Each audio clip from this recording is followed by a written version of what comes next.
Postconventional morality is the third and highest level in Lawrence Kohlberg's theory of moral development. At this stage, individuals base their moral decisions on abstract principles and values that may transcend societal norms and laws.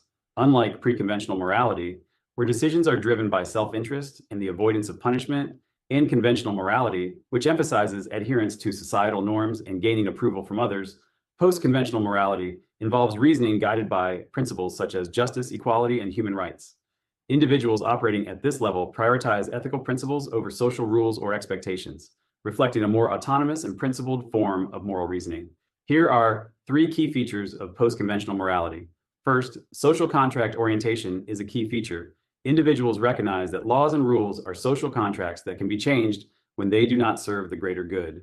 They understand that laws are created for the benefit of society, but should be flexible to accommodate justice and human rights. Second, universal ethical principles guide moral reasoning at this level. People make decisions based on abstract principles such as equality, dignity, and respect for all individuals. These principles are considered universal and applicable to all situations, even if they conflict with societal laws or norms. Third, there is an emphasis on moral autonomy. Individuals at this stage have developed their own set of ethical principles and are willing to act according to these principles, even if it means going against the majority or facing consequences. They are guided by their internal moral compass rather than external pressures. Here are some situations of post-conventional morality in action. A civil rights activist campaigns for equality and justice, even when facing legal and social opposition. A whistleblower exposes unethical practices within their organization, prioritizing the greater good over personal or professional consequences. A soldier refuses to follow an order that violates human rights, adhering to universal ethical principles over military rules. Let's look at two strengths of post-conventional morality. The first is that it promotes ethical integrity.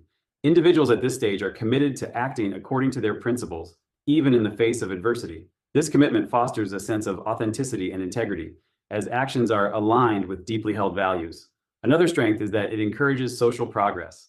By questioning and challenging unjust laws and practices, individuals at this level contribute to societal change and the advancement of human rights and justice. Their actions can inspire others and lead to reforms that benefit the greater good.